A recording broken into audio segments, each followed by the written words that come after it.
It's Dr. Bhatt here. Welcome to all my students, viewers, and learners in chemistry. Today, we shall continue with our earlier lecture on solutions. We had certain discussions and explanations on liquid-liquid solution in our video lecture part 3A.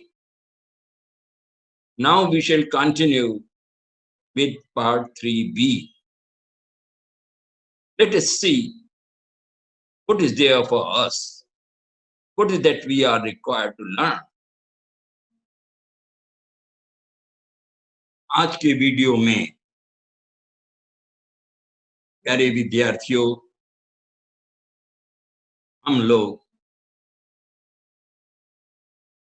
द्रव विलयन, द्रव में द्रव का घोल के बारे में कुछ और अधिक अध्ययन करेंगे। जैसा कि हम लोगों ने पहले पिछले लेक्चर में पढ़ा है, हमने इस लेक्चर द्रव विलयन भाग 3A का अध्ययन किया है और भाग 3A पार्ट 3A में हमने क्या पढ़ा है उसका हम जल्दी से एक पुनरीक्षण करेंगे और उसके बाद पुनः पार्ट 3B के बारे में बात करेंगे।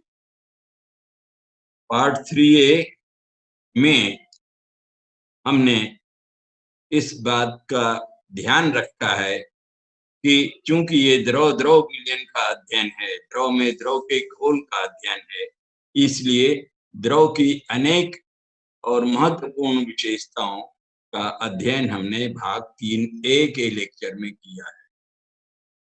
हमने मूलभूत अध्ययन किया है, जैसे मिसिबल एंड इमिसिबल लिक्विड्स, घुलनशील, विलेय और अविलेय द्रव, वाष्पदाब, वाष्पीकरण और वाष्पदाब, evaporation, vaporisation and vapour pressure. इन तीनों में क्या फर्क है? वेपराइजेशन और इवापोरेशन में, वाष्पीकरण में और वाष्पीकरण की प्रक्रिया इवापोरेशन, इन दोनों में क्या फर्क है हमने पढ़ा और वाष्पदाब से भी हमने सीखा। अब ये द्रव का इतना महत्वपूर्ण गुण है, विशेषता है, जो कि उस विलयन, जो द्रव का विलयन है, उसको प्रभावित करता है। उसके विलयन के क्वथनांक, बॉइलिंग पॉइंट और हिमांक को भी प्रभावित करता है। वाष्पदाब का अध्ययन और वाष्पदाब को समझने के बाद अब हम आते हैं पार्ट 3B के अध्ययन में, जिसमें हम सीखेंगे उससे संबंधित एक नियम, जिसको हम कहते हैं राउल्ट्स लॉ। अब ये राउल्ट्स लॉ क्या होता है, इसकी क्या विशेषता है, क्या जरूरत है, ये सब हमें अध्ययन करना है। और इसी के साथ ही जब हम राउल्ट्स लॉ का अध्ययन करेंगे, विस्तृत अध्ययन इसका जरूरी है। जब इसका हम अध्ययन करेंगे तो हमें इसका भी जानना जरूरी है कि द्रव के जो विभिन्न पार्टिकल्स हैं, कण हैं, ये एक दूसरे से प्रतिक्रिया करते हैं, जिनको हम बोलते हैं इंटर पार्टिकल इंटरैक्शंस। ये इंटर पार्टिकल इंटरैक्शंस द्रव में कैसा होता है और विलयन में कैसा होता है, क्या फर्क है, थोड़ा सा इसके बारे में हमने पार्ट 3A में भी पढ़ा है। अब देखें हमें आगे क्या पढ़ना है। हमें ये पढ़ना है पहले कि जब लिक्विड सॉल्यूशन बनता है, यानी एक द्रव का दूसरे द्रव में घोल, बाइनरी सॉल्यूशन, हमको अध्ययन करना है अ, अ, दो द्रवों के मिश्रण का या सॉल्यूशंस का अध्ययन करना। वैसे तो हम कई विलेय द्रव मिला सकते हैं जो आपस में एक दूसरे से मिलते हैं, लेकिन जहाँ तक हमारे अध्ययन की बात है, हम लोगों को जो अध्ययन करना है वो बाइनरी लिक्विड्स का, यानी दो द्रव से मिलकर के जो सॉल्यूशन बना है उसका अध्ययन। तो binary liquid solution is a two component system of miscible liquid. जैसा कि हम देख रहे हैं कि दो कंपोनेंट होते हैं, दो अवयव होते हैं इसके। जो दो लिक्विड मिलाए गए हैं, द्रव मिलाए गए हैं, उनको हम अवयव बोलते हैं। और दो अवयव मिले हुए हैं, लेकिन ये अवयव कौन से हैं? Miscible liquids. ऐसे द्रव हैं जो एक दूसरे में मिल जाएंगे, घुल जाएंगे। और जैसा कि हम पहले पढ़ चुके हैं, दोनों ही कंपोनेंट्स, दोनों अवयव वाष्पशील होते हैं। वाष्पशीलता द्रव की एक गुण है। द्रव का कोई भी द्रव हो, कोई भी लिक्विड हो, हमने पिछली बार पढ़ा भी है कि ये वाष्पशीलता द्रव की एक विशेषता है, गुण है, और जिसके कारण वो वाष्प में या गैस में परिवर्तित होते हैं। और अपना इस परिवर्तन के कारण उनमें एक जो गैस बनती है वो वाष्प बनती है, उसको हम बोलते हैं वाष्प दाब। तो जब दो द्रव मिलाए गए हैं, दोनों मिले हुए हैं, उनका वाष्प दाब भी विलयन में प्रभावित होता है। ये दो द्रव मिला दिया, अलग अलग, दोनों द्रवों का वाष्प दाब अलग अलग हो सकता है, दोनों अपघटों का वाष्प दाब अलग अलग हो सकता है। और जब हमने विलयन मिलाया तो कभी ऐसा नहीं होता कि दोनों अवयवों के जोड़ के बराबर उसका वाष्प दाब होता है। लेकिन एक और फैक्टर है, एक और कारक है जो विलयन के वाष्प दाब को प्रभावित करता है। अब वो कारक क्या है? वो उसकी समानुपातिक मात्रा है। अनुपातिक मात्रा है कि कितना लिक्विड, कितना द्रव अवयव ए का है और कितना बी का है। मान लो हम इसको दो अलग अलग द्रव हैं, हम एक को ए बोलते हैं, दूसरे को बी बोलते हैं। इट में बी एनीथिंग, कोई भी लिक्विड हो सकता है। हम एक को कह सकते हैं कि लिक्विड ए है, दूसरा का लिक्विड बी है। और लिक्विड ए का अपना प्रेशर होगा, वाष्प दाब होता है। लिक्विड बी का अपना वाष्प दाब होता है, शुद्ध अवस्था, क्योंकि वो वोलेटाइल लिक्विड्स हैं। शुद्ध अवस्था में उनका हर एक का अलग अलग वाष्प दाब होता है। लेकिन जब हमने दोनों को मिला करके एक घुलनशील अवयव बना दिया, मिसेबल लिक्विड बना दिया, विलयन बना दिया, तो क्या होगा? उसका वाष्प दाब, विलयन का वाष्प दाब शुद्ध अपघटों के वाष्प दाब से भिन्न हो। दोनों का जोड़ नहीं होगा कि प्योर विलयन, एक अवयव का कुछ वाष्प दाब है, दूसरे अवयव का कुछ वाष्प दाब है, और दोनों को जोड़ दिया तो मिला करके टोटल वाष्प दाब आ जाए, ऐसा नहीं है। वो इस बात पर भी निर्भर करता है कि हमने तुलनात्मक रूप से कितना कितना कौन सा द्रव मिलाया है। क्वांटिटेटिव समान अनुपातिक भाग पर, मात्रा पर निर्भर करता है। और ये अनुपात हम लोग इस रूप में लेते हैं, भार के अनुसार नहीं, हम लोग उसको मोल्स के रूप में देखते हैं कि कितने मोल्स एक अवयव का है, कितने मोल दूसरे अवयव का है।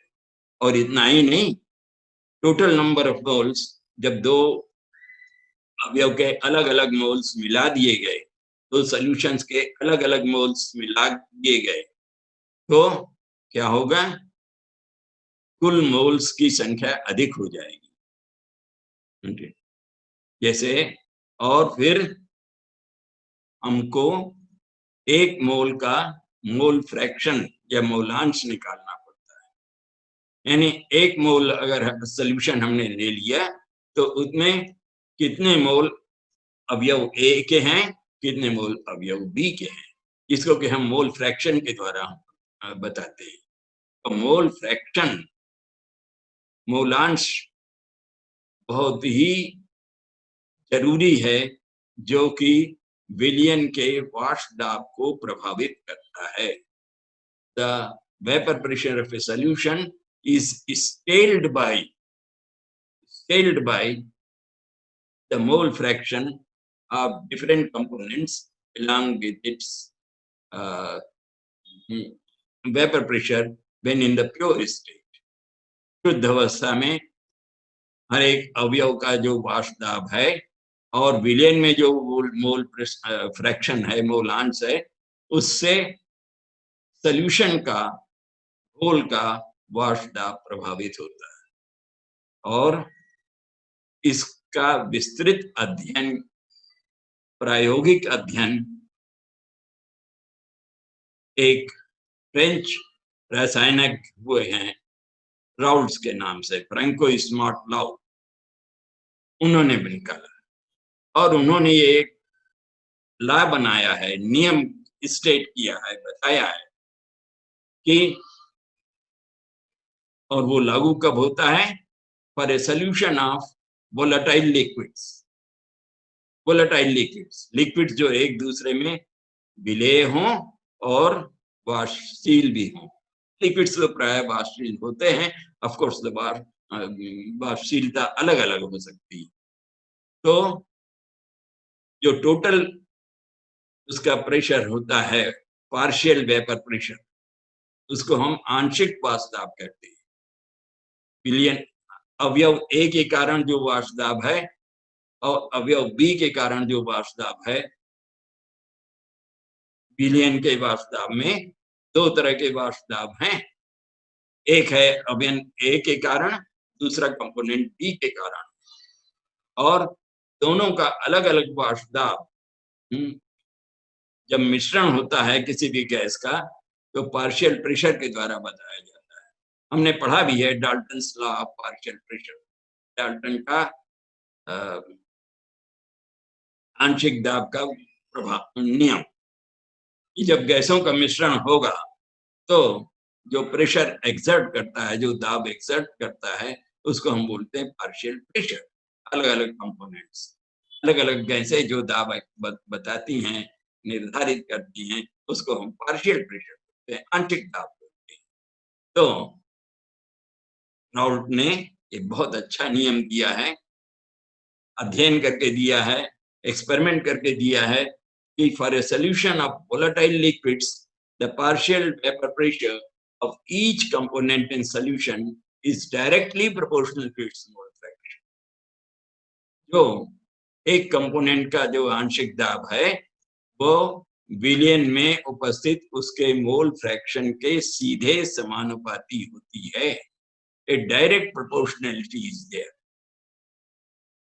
सीधा समानुपाती। लेकिन क्या मोल फ्रैक्शन? अब मोल फ्रैक्शन क्या है, ये तो हमको अध्ययन हमने पिछले साल भी किया है और अभी भी हमको मालूम होना ही चाहिए, और हम आपको जल्दी से एक बात फिर बता देते हैं।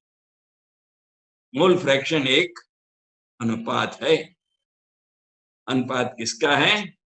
किसी एक कंपोनेंट का, तो इस केस में हम उसको कंपोनेंट कहेंगे, अवयव कहेंगे। 2-3 चीजें मिली हुई हैं और दोनों गैसीय अवस्था में है, तीनों गैसीय अवस्था में है, तो जो दाब मिलेगा वो पार्शियल प्रेशर होगा, वो मोल फ्रैक्शन के बराबर होगा।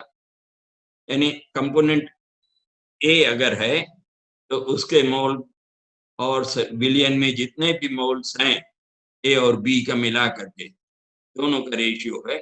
और मैथमेटिकली हमने इसको पढ़ा भी है, that mole fraction is equal to x1 upon x1 plus x2 या xa upon xa plus X B, अगर ए और बी कंपोनेंट। तो ये जो स्टेटमेंट है राउल्स लॉ का, बहुत ही जरूरी है। इन्हीं शब्दों में इसको हमें सीखना है, लिखना है, पढ़ना है और याद करना, लेकिन समझ करके।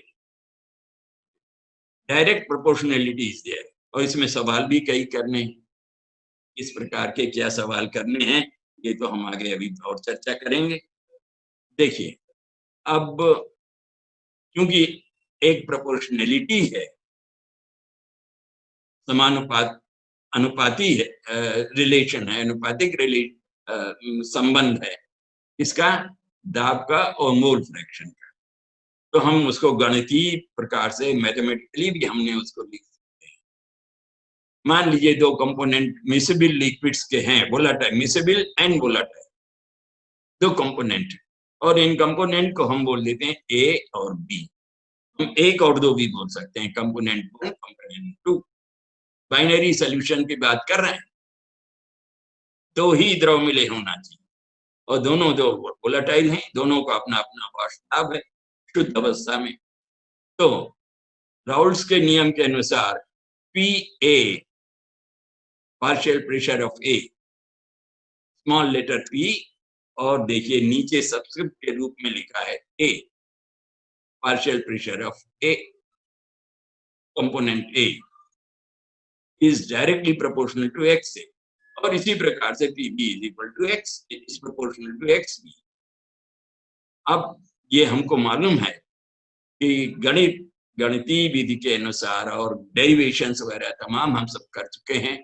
जहां भी सीधा समानुपाती होता है या कैसा भी अनुपात हो, तो हमें एक स्थिरांक लगा करके हम उसको इक्वलाइज कर सकते हैं, बराबर कर सकते हैं। ये तो गणित का सिंप्लीफिकेशन है, सरलीकरण है गणित का। तो P A is directly proportional to X A according to Raoult's law, PB is directly proportional to XB according to Raoult's law, जबकि PA और PB पार्शियल प्रेशर है, XA और XB उनके ये मोल फ्रैक्शंस हैं। नाउ अब मैंने अभी थोड़ी देर पहले आपको बताया कि चूंकि ये वाष्प विलयन में जो है वो दो कंपोनेंट्स की, दो चीजों की गैसीय अवस्था है, गैस है, दो चीजों का, कंपोनेंट ए का और कंपोनेंट बी का, इसलिए गैस का मिश्रण है और एक खास तापक्रम पर है। वो ऐसी गैसें हैं जो आपस में इंटरैक्ट नहीं करती, आपस में क्रिया नहीं करेंगी। तो P A is directly proportional to X A और P B is directly proportional to X B. अब गणितीय विधि से हमें अगर एक कांस्टेंट या स्थिरांक हम लगा दें, तो दोनों पी ए की कितनी दाब है ये हमें पता लग जाएगा, और उसी प्रकार से पीबी का भी पता लग जाएगा। अब ये स्थिरांक क्या है? What is that constant we have to require to put it here? कौन सा कांस्टेंट? ये कांस्टेंट यूनिवर्सल नहीं है कि हर एक लिक्विड के लिए एक ही कांस्टेंट को, हर एक द्रव के लिए, हर एक अवयव के लिए एक ही कांस्टेंट को, ऐसा नहीं है। ये द्रव की प्रवृत्ति या द्रव के नेचर पर निर्भर करता है, और वो है शुद्ध अवस्था में द्रव का वाष्प दाब। कंपोनेंट कुछ नहीं मिला हुआ है, शुद्ध है, प्योर लिक्विड है, सॉल्यूशन नहीं है, तब उसका जो वाष्प दाब होगा इन प्योर स्टेट, उसको हम कांस्टेंट के रूप में यूज कर सकते हैं, क्योंकि एक एक कंपोनेंट की बात है। P A is equal to P naught A X A. अब हमने ये सीख लिया कि जैसा कि हमको हमेशा मालूम है कांस्टेंट है तो एक फिक्स वैल्यू होना चाहिए, होती है fix value, but this value depends upon the nature of the liquid or the nature of the component. तो PA is equal to P naught A into XA. Similarly, PB is equal to P naught B into XB. ध्यान दें, हमने ये जो pressure लिखा है उसके ऊपर एक शून्य के आकार का एक चिन्ह बनाया है, उसको हम बोलते हैं नॉट, P naught A और P naught B. What is P naught A and P naught B? This represents the vapor pressure of the pure component A. Pure component का मतलब ये है कि जब वो सॉल्यूशन की अवस्था में नहीं है, शुद्ध है, वो है। तो अब सॉल्यूशन का कुल दाब, जैसा कि मैंने आपको बताया है, इस बात पर निर्भर करता है कि अलग अलग उसके जो घटक हैं, अवयव हैं सॉल्यूशन में, उनके मोल फ्रैक्शन कितने हैं, और दोनों को अगर तक जोड़ दें एक पर्टिकुलर टेम्परेचर पर, माइंडेड टेम्परेचर पर दाब प्रभावित होता है, टेम्परेचर से प्रभावित होता है। तो एट ए फिक्स टेम्परेचर हमें लिखना पड़ेगा, दैट इज निश्चित ताप पर इसको हम दोनों के वेपर प्रेशर को जोड़ दें, add up PA plus PB is equal to P total. P total, total कहां से आया, जबकि वो सॉल्यूशन में, विलयन में है दोनों घटक। अब ये हमने यहाँ पर निकाला है, इसको हमने सब्स्टिट्यूट कर दिया, स्थानापन्न कर दिया, और जब हम देखें थोड़ा सा सरलीकरण करें गणित का, तो हम देखते हैं कि XA को हम XB के टर्म में भी लिख सकते हैं। XA को हम हटाना चाहते हैं सरलीकरण के लिए, गणितीय विधि से हम इसको सरल कर सकते हैं। XA is equal to 1 minus XB, क्योंकि मूलांश का, दोनों घटकों के मूलांश का जोड़ 1 होगा, तो 1 में से आप XB घटा दीजिए, mole fraction of XB, that gives you the mole fraction of XA. So that is what we have done it here. हमने सब्स्टिट्यूट कर दिया, हमने उसको स्थानापन्न कर दिया, ये 1 माइनस XB। अब इसको हमने फिर से यहाँ पर लिख दिया, और तब हम देखते हैं अगर सॉल्व करें कि बहुत सरल है, ये तो सरलीकरण है गणित का। XB कॉमन है, हमने उभय है, हमने निकाल लिया, और P nought A is equal to P nought B minus P nought A XB। बहुत सरल डेरिवेशन है, बहुत सरल गणितीय विधि है के अनुसार हमने कंपोनेंट का वाष्प दाब अलग अलग ध्यान देते हुए, मूलांश पर ध्यान देते हुए हमने टोटल प्रेशर विलयन का निकाल लिया। इस तरह से हो सकता है, बस मालूम ये होना चाहिए कि कंपोनेंट, कोई भी एक कंपोनेंट हमें मालूम हो कितना है, उसका मूलांश मालूम, मोल फ्रैक्शन मालूम। अगर मोल फ्रैक्शन मालूम है और प्योर स्टेट में, शुद्ध अवस्था में द्रव का वेपर प्रेशर वाष्प दाब मालूम है, तो हम P टोटल निकाल सकते हैं, विलयन का टोटल प्रेशर वाष्प दाब। अब ये हमने XB के टर्म्स में निकाला है, चाहे तो हम XA के टर्म्स में भी निकाल सकते हैं। XA मतलब कंपोनेंट A का मूलांश, हम यहाँ पर XB की जगह XA सब्स्टिट्यूट कर देंगे XA के टर्म में, तो आएगी वही बात, टोटल प्रेशर तो उतना ही आएगा। So this is a simple derivation, you must take it up, क्योंकि एग्जामिनेशन में या टेस्ट में ये जरूर पूछा जाता है डेराइव करने के लिए, और नहीं कई और बातें हैं जो कि आगे पूछी है नहीं। अब वो क्या है उसको हमें समझना है। अब जो हमने अभी सीखा उसको, उससे कुछ हम इन्फरेंस या कंक्लूजन्स निकाल सकते हैं, कुछ हम निष्कर्ष निकाल सकते हैं, और निष्कर्ष इस ग्राफ के द्वारा पता चलता है। दो कंपोनेंट हैं विलयन में, दो घटक हैं। कंपोनेंट का मतलब अवयव या घटक भी कह सकते हैं। अब कौन से दो घटक हैं? घटक ए और घटक बी, विलयन ए और विलयन बी, दोनों का मोलांश, मोल फ्रैक्शन या नंबर ऑफ मोल्स अलग अलग वेरी कर सकता है सॉल्यूशन में। तरह तरह के सॉल्यूशन बन सकते हैं, कई तरह के, लेकिन दोनों को मिला करके क्वांटिटी पर निर्भर करता है और खास तापक्रम एक ही होना चाहिए, सेम टेम्परेचर।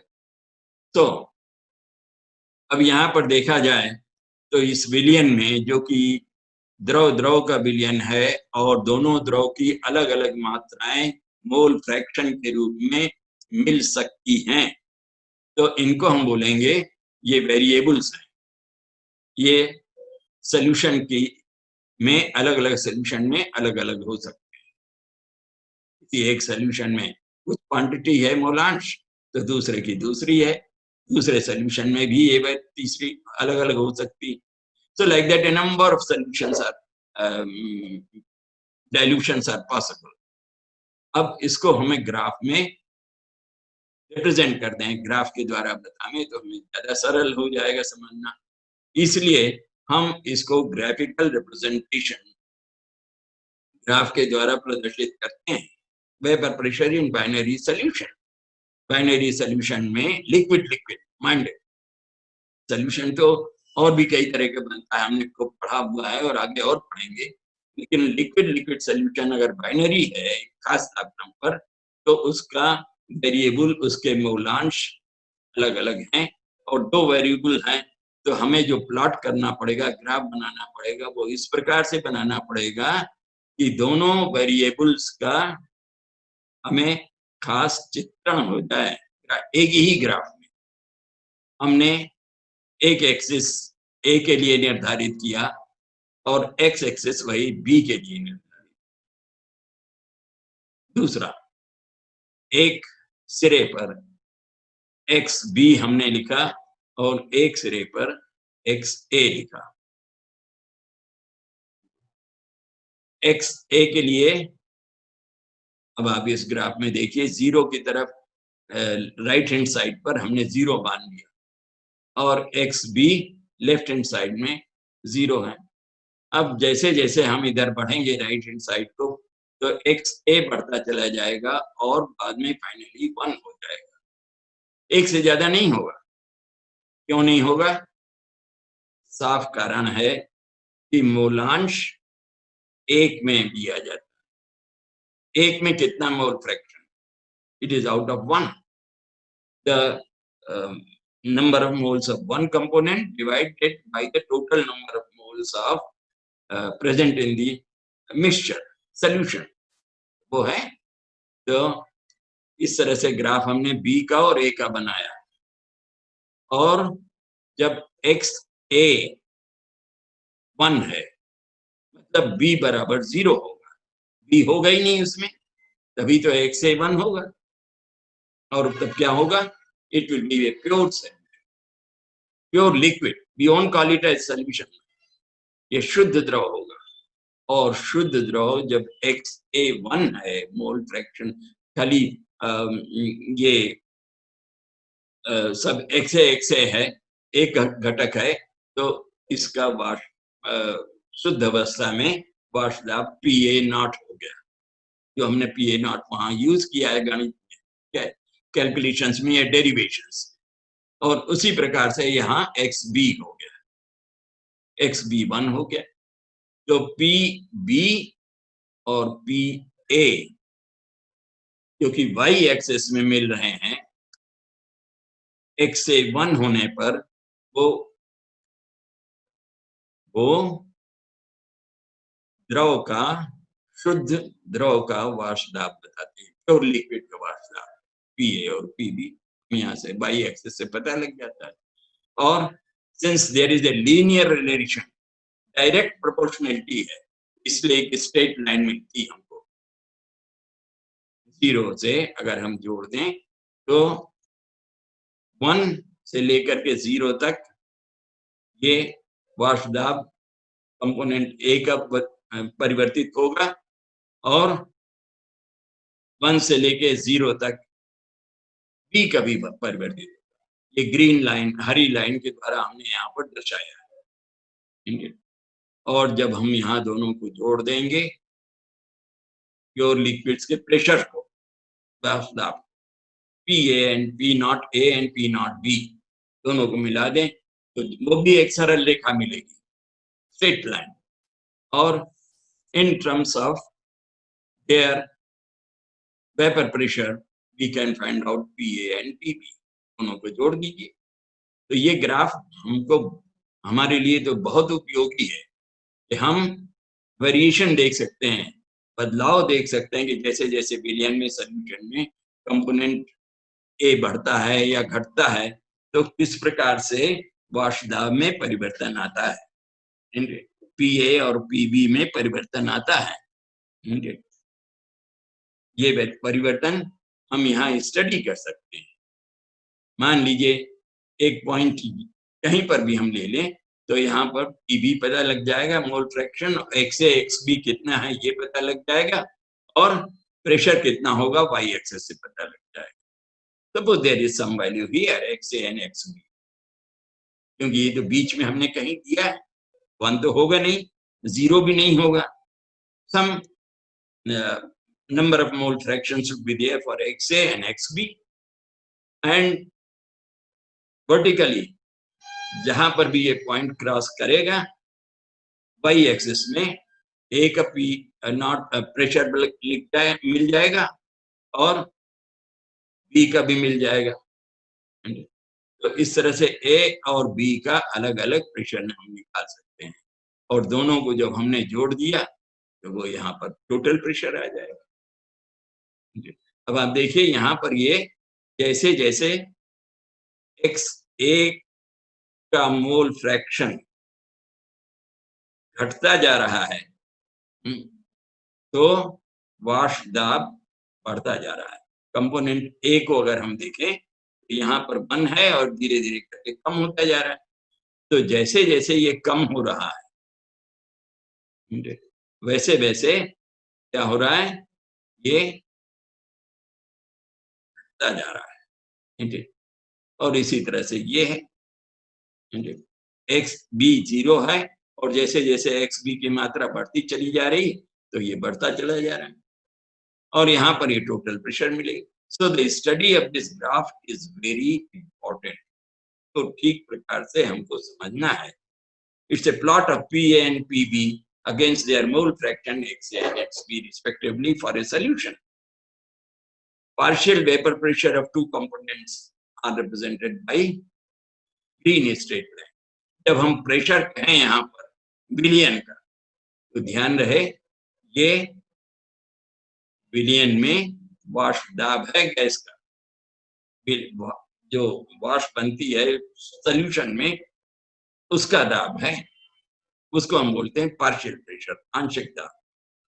ये और यहाँ पर तो प्योर कंपोनेंट्स पी नॉट ए और पी नॉट बी बताए गए हैं। तो एंड देन अब अगर हम देखें निष्कर्ष तो क्या है, there is a linear variation in vapour pressure the solution. सीधा समानुपात है, स्ट्रेट लाइन मिल रही है, लीनियर वेरिफिकेशन है। जब एक्स ए और एक्स बी 1 हो जाता है तो क्या हो रहा है, वेपर प्रेशर मतलब प्योर लिक्विड आ जाता है। यही हमने अभी समझा है, और ये निष्कर्ष हमको पॉइंट वाइज समझ करके लिखना जरूरी है, और कई बार इसको हमने समझना है और ठीक से प्रैक्टिस करना। इस पर सवाल आता है, the vapour pressure of A solution में इंक्रीज और decrease depending upon the number of mole fraction of one component and also its vapor pressure in the pure state. अब ये vapour pressure, partial vapour pressure solution, ये घट सकता है या बढ़ सकता है, इसके किसी एक कंपोनेंट के शुद्ध अवस्था में जो दाब है उसके अनुसार। अब यहाँ पर ज्यादा है, यहाँ पर कम है। पीए का वाष्प दाब ज्यादा है शुद्ध अवस्था में, और कंपोनेंट ए का वाष्प दाब कम है शुद्ध अवस्था में। P naught A is more than P not be. तो इस बात पर भी डिपेंड करता है कि वेपर प्रेशर घटेगा कि बढ़ेगा पार्शियल विलियन में, सॉल्यूशन में। Will it increase or decrease when XA is equal to 1 or XB is equal to B? और total vapor pressure is equal to PA plus PB. जब हमें PA और PB मिल गया किसी भी मोल फ्रैक्शन में मिश्रण में, तो हम टोटल वेपर प्रेशर हम यहां से निकाल सकते हैं।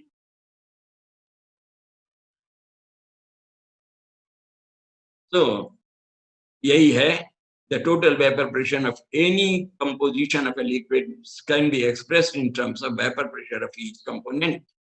कोई भी कंपोजिशन हो विलियन का, कितने मोल्स हमने मिलाया, कितना कितना क्वांटिटी, अब ये है तो क्वांटिटी मात्रा, लेकिन ना तो हमको लीटर में बताना है, ना मिलीलीटर में बताना है, ना ही हमें ये ग्राम्स में बताना है।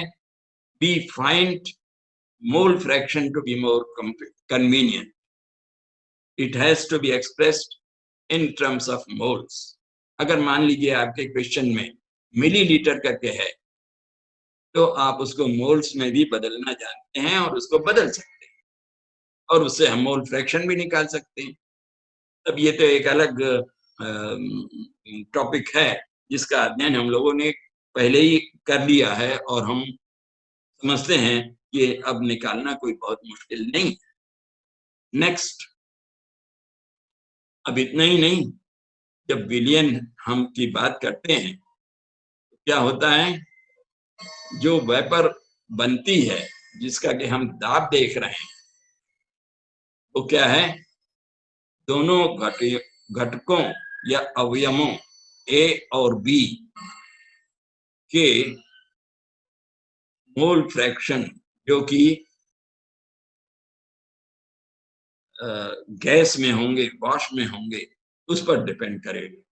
तो हमें ये भी जानना जरूरी है कि जो वॉश बन रही है उसका क्या कंपोजिशन है, उसकी क्या ये रचना है, या मिला हुआ कितना है, कितना एक्स ए के कारण है और कितना एक्स बी के कारण है, एक्स ए के पास कितना है, एक्स बी के पास, और वो भी वही Dalton's law of partial pressure के अनुसार निकलते हैं, क्योंकि जो हमने पढ़ा हुआ है Dalton's law of partial pressure, the total pressure exerted by a mixture of non reacting gases,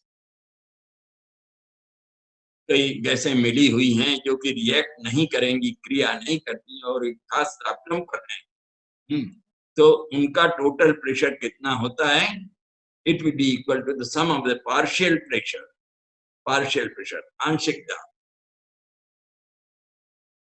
आंशिक दाब पर निर्भर करता है। तो partial pressure, Dalton's law partial pressure हम यहाँ लगाएंगे वाष्प के लिए, सॉल्यूशन के लिए तो हम पहले पढ़ चुके हैं, वाष्प के लिए तो क्या होगा, PA जो गैस बन रही है, जो वेपर्स बन रही है सॉल्यूशन के कारण, उसमें वाष्प दाब जो A के कारण होगा वो होगा total pressure of the gas, total vapour pressure multiplied by YA। अब यहाँ पर आप देखिए हमने YA लिखा है, X से नहीं लिखा। YA क्यों लिखा, क्योंकि ये दर्शाता है ये उससे भिन्न है, अलग है, इट्स टोटली डिफरेंट। ये इसका मोल फ्रैक्शन किसका है, कंपोनेंट ए का वॉश में, गैस में, उसी तरह से PB will be equal to YB into P total।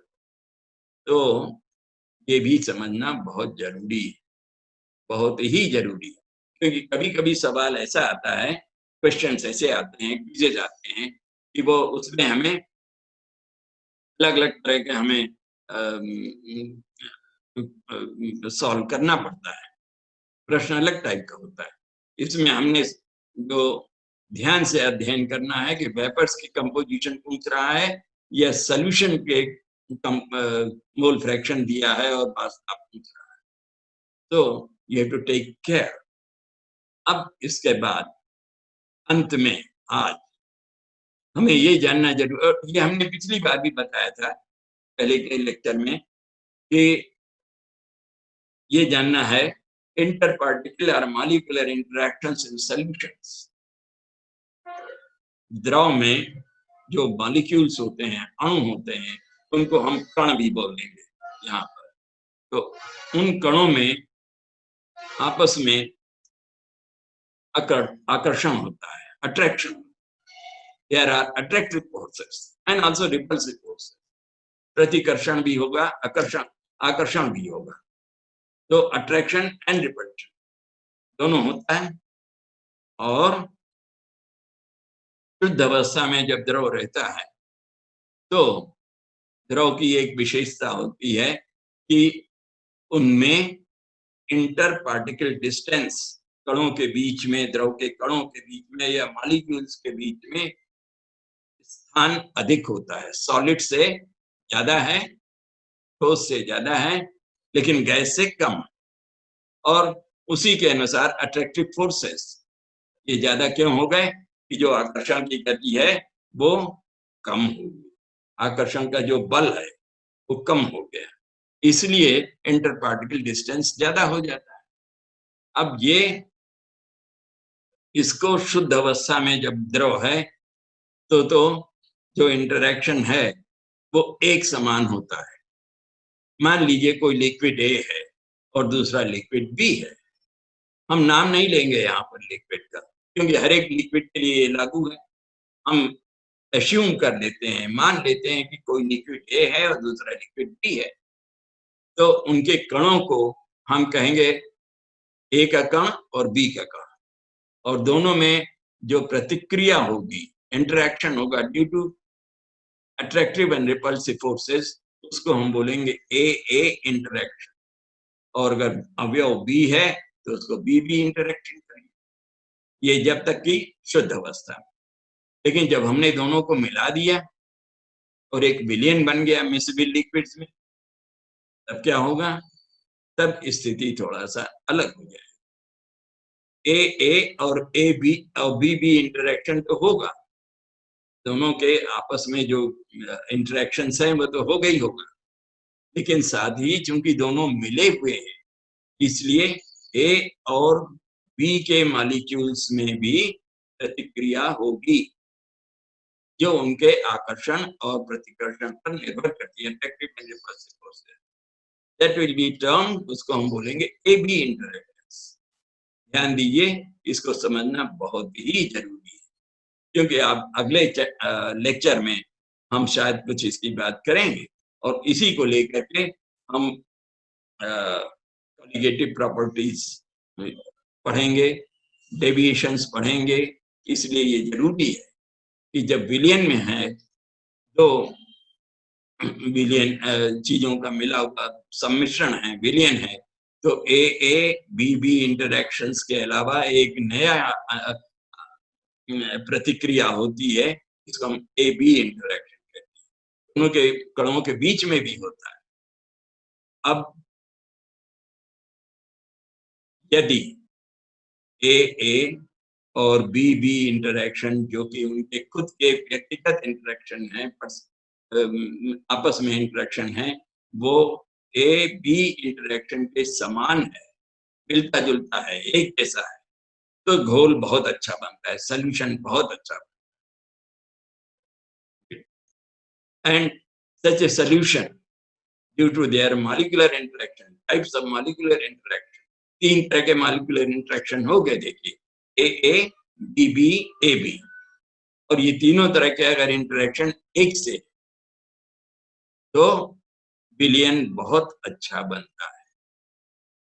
हम उसको, उस अच्छा टर्म को, तो एक बहुत वेग टर्म है, मोटे रूप से अच्छा हम बोल देते हैं, लेकिन हम उसको केमिस्ट्री में, रसायन शास्त्र के अध्ययन में, उसको हम आदर्श विलयन बोलते हैं या आइडियल सॉल्यूशन बोलते हैं। ये आदर्श विलयन है, बहुत अच्छा विलयन। क्यों आदर्श विलयन है?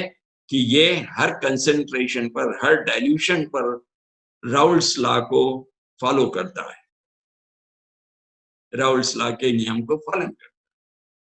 और ideal solution follow Raoult's law over entire range of concentration. आप कैसा भी डाइल्यूशन का, कंसेंट्रेशन का, डाइल्यूशन या कंसेंट्रेशन का आप विलयन बनाएंगे, तो राउल्ट्स लॉ के को फॉलो करेगा, राउल्ट्स का नियम उसमें लागू होगा और ये बनना इंटरेक्शन एक सा हो। क्यों हो सकता है?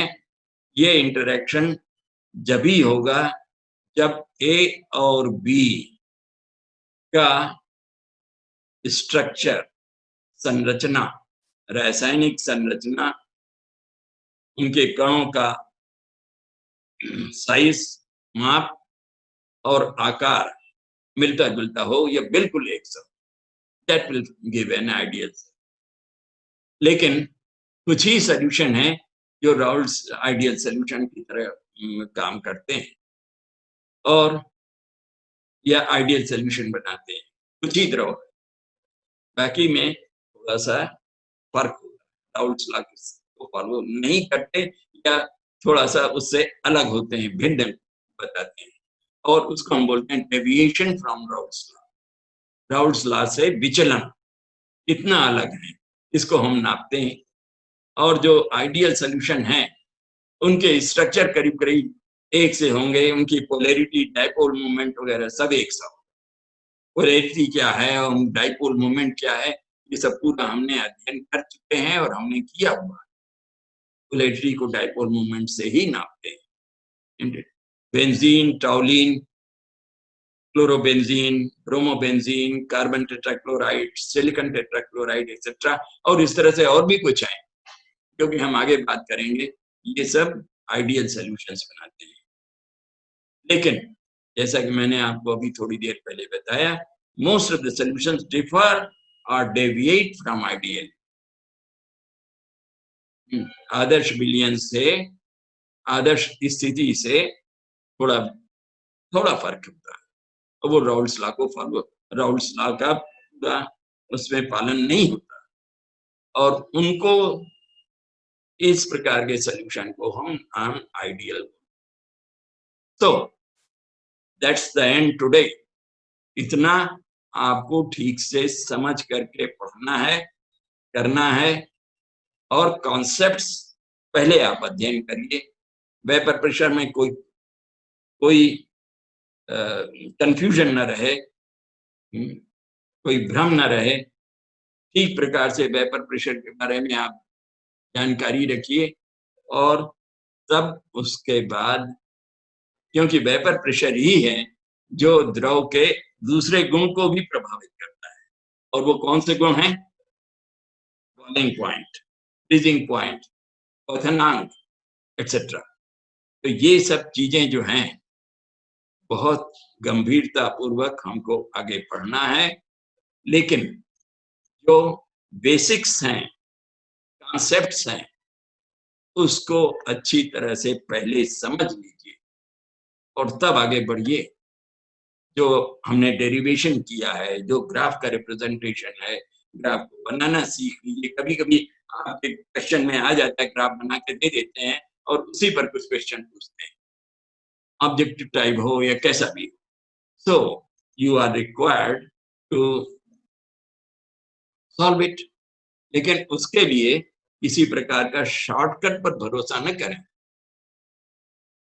शॉर्टकट तो हम लोग, एक तरीका है जिससे हम उसको याद कर सकते हैं, हम लोग खुद बनाते हैं। हर एक के शॉर्टकट्स अलग अलग हो सकते हैं, लेकिन no, I will never advise you to depend on shortcuts. और ठीक प्रकार से अध्ययन करिए। आगे फिर हम कुछ और बात सॉल्यूशंस के बारे में अपने आगे लेक्चर में करेंगे। Thank you.